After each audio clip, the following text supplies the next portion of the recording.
Holywell Primary School in Loughborough during Mad Week. 5 days of extracurricular activities celebrating music, art and drama. And they said, stop! Stop! Who goes there? Who goes there? You can't pass here. You can't pass here. It's a private road. It's a private road. An event like this is a perfect opportunity to invite local journalists into the classroom. But just how should schools handle the media to help promote themselves positively? Now the weasels were very unrefined creatures. I think using the media for us is important. It's important for us to celebrate the successes that the children are achieving. Parents feel proud when they see it in the newspaper, and they like to see the work of the school being celebrated. I think also staff feel, yes, I've done a good job, and that helps them as well. While in Loughborough, using the media celebrates ongoing success, at this secondary school in Bristol, it's a way of winning community support for a brand new school in a city where state secondary education has a poor reputation. I think that using the press to inform the community, the local community, about what you're doing is a way of showing tangibly what your school is actually about. And I would see that, yes, it is a commitment, but I think most schools, it's an important commitment, that they should put some time aside, some time and money aside to do that. I think it's easy for schools to lose sight of the fact that they're in a competitive marketplace. They're competing for the best staff and they're competing for pupils. They want to keep their roles up. And actually it's important to develop a reputation locally that will drive people to send their children to that particular school and that will see them recruit the best staff. Right, it's 107 FM. We're at Holywell School, and what's your name? Emily. So we've got Emily with us. What's your name? Patrick. Now, first of all, Emily, it's been Mad Week, hasn't it, at your school? So what have you enjoyed the best about this week? Our collaging. Right, OK, and that'll be on display, will it, in the school? Yeah. Look, it looks good, does it? Yeah. Pleased with it? OK, Patrick, so what have you been doing for Mad Week? Well, we've been making lanterns, doing collages. Holywell School has a good reputation and currently has no problems attracting pupils and staff. But it's not an image it takes for granted. When the local press come here, it's a message that we want to give out. It's not the other way round. And I think sometimes if you're quiet and you don't approach them, they will approach you about something that may be something that you don't necessarily want to send out. So I think being proactive gives you an upper hand. Your school this week has been voted and has won School of the Week, so a big cheer for the school. Right, so who would like to come up and... We have a press officer, and that's one of our members of staff. And therefore, anything that we feel that's newsworthy, then she will report through and obviously gain permission and then seek outside help to say this is how we're going to have it recognised in our community, either close by or wider. I think it's very useful to have somebody who is focused on finding good news stories and getting them out there for two reasons. Firstly, it's quite a laborious job, and also it gives a regular contact, particularly for the local media. It helps in terms of getting positive stories into the press, but it also helps if there are negative stories, that the school is a trusted source of information and that the individual that the media deals with is a trusted source of information as well. Well, when I took on this role, Christine asked me if I would promote the school. That was my brief. When we have a staff meeting, we have a staff bulletin with all the listed features on that are happening over that month or whatever. So I know what's coming up, and also working as I do throughout the school, I work with children with English as an additional language. So I go right through the school from top to bottom, so I can pick up on items that I think are newsworthy and we should get a picture in the paper for, to raise the profile of our school. Can we get the ducks nice and close together in the back there? Nice and close. We actually prepare everything, take photographs and prepare the press releases. I can't say they always use the press release, but it's always done for them. And that does help in getting the media to be interested, because it obviously makes it a lot faster. Right, can we have the bunnies behind the ducks?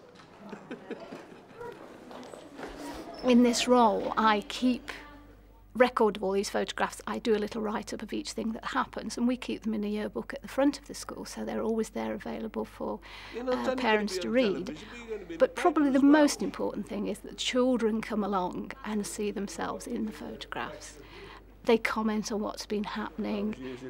This school's proactive relationship with the media hasn't gone unnoticed by pupils. Seeing good publicity on a regular basis prompted a group of them to set up their own internal magazine club, which is now an integral part of Holywell's media machine. Did you win the final? Yep, we won it 2-0 against Mountfields.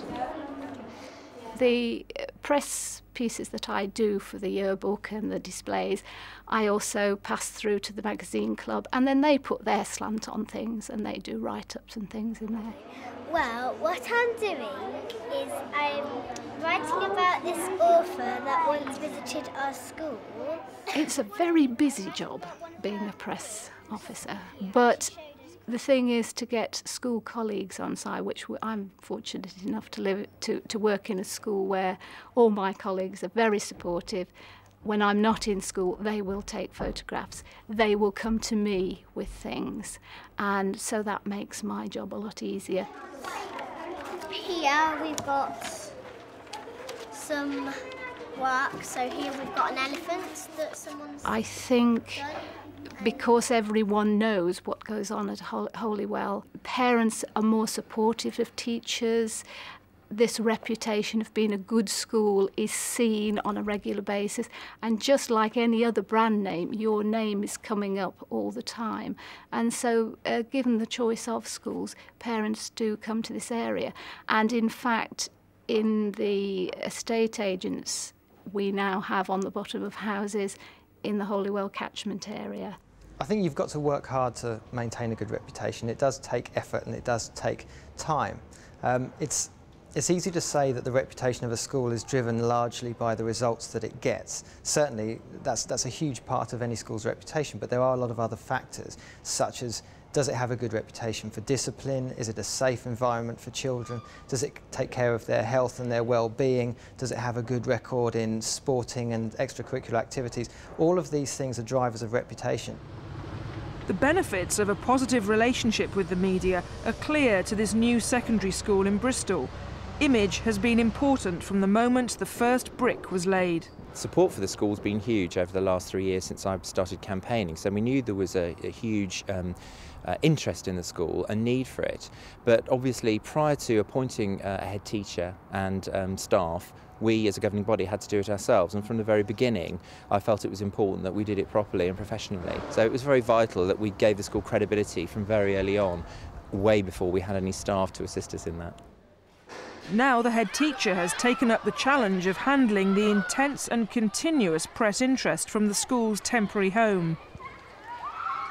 Certainly when I came to Redland Green, I knew it was a massively high-profile school. I was doing interviews for the radio before I even came down to Bristol and started here. So I was aware of the very genuine press interest when I took this post on. It was something I was actually warned about, or asked to think about when I was being interviewed. You know, this will be a school that's in the public eye. Redland Green is under the media spotlight because Bristol is a city where the reputation of state secondary education suffers from poor results. Good state schools are oversubscribed and the independent sector thrives. This school can expect its progress to be closely monitored. Certain schools will find themselves the subject of unwarranted attention because the local schools have a bad reputation, or they are a particular type of school which comes in for regular criticism.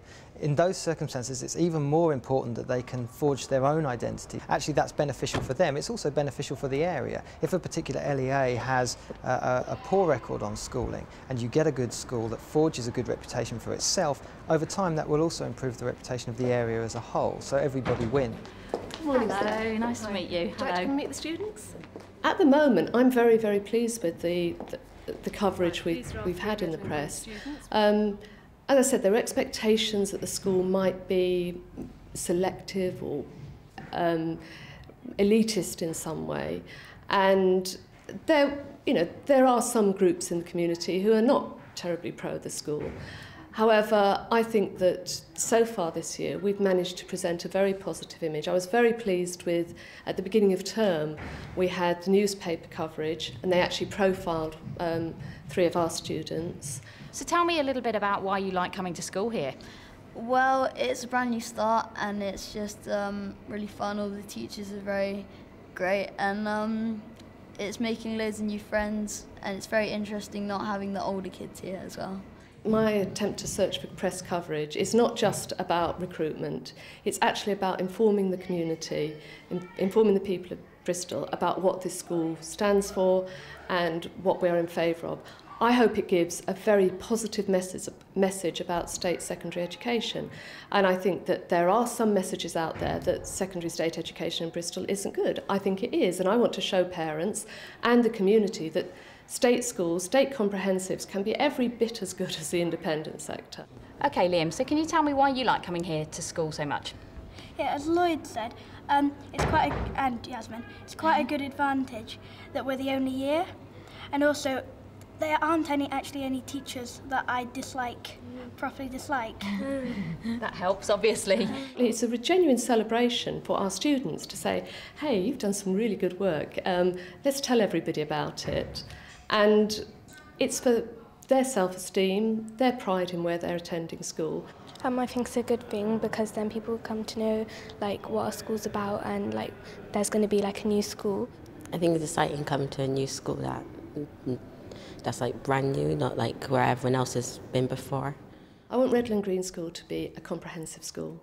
It's comprehensive and therefore takes full intake of abilities. We do have massively very able students. We also have students who have special needs, and that is part of my vision for Redland Green, an inclusive school. One of the things that there is a perception about is that Redland Green School is often said to be a posh school for middle-class children and to have a very tight catchment area. But I have been surprised going round to find that actually some children have got in who don't live within that area. Yeah. This year, I think because it's the first year, there are a fair number of students who have got in who are living outside the catchment area. I don't know what the situation will be in the future. It may well be that in future all students do come within the catchment area. But this is a comprehensive school and we are inclusive. Unlike Holywell Primary School, Redland Green has no plans to use a dedicated press officer, but its strategy is equally proactive when it comes to handling the media. Well, I think all schools have got good news stories, and I think giving the media those good news stories on a regular basis and maintaining contact with the media is absolutely vital. I think journalists are very happy to follow stories up if they're given them. They're busy people, and it makes sense for you to actually try and stay one step ahead of them by giving them the good stories, good information they can work with. So we are going to have overt structures in place in which we can make good use of the media and make sure we're proactive, make sure we're, if you like, informing people of the things that we want to inform them about rather than having to react from external pressures. Every new school has lots of publicity and we have loads of it and I like it.